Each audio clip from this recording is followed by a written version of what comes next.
دنیاوی تعلیم کے لیے بہت قیمتی اور بہت ہی زیادہ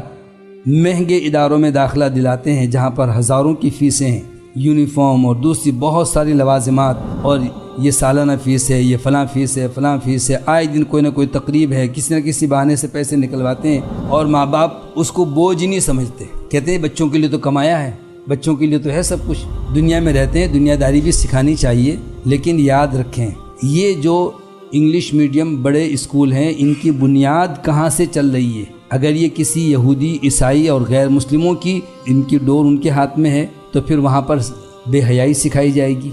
عریانیت سکھائی جائے گی،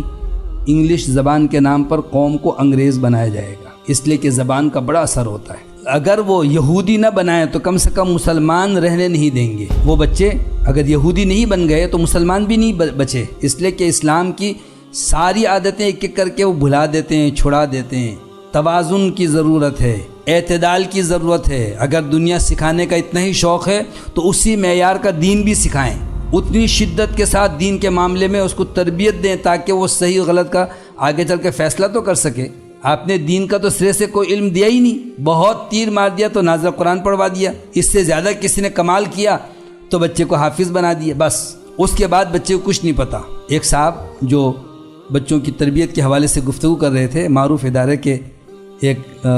فاؤنڈر ہیں، بانی ہیں، وہ کہنے لگے کہ میرے پاس ایک شخص آیا جو کسی اچھی پوسٹ پر کام کر رہا تھا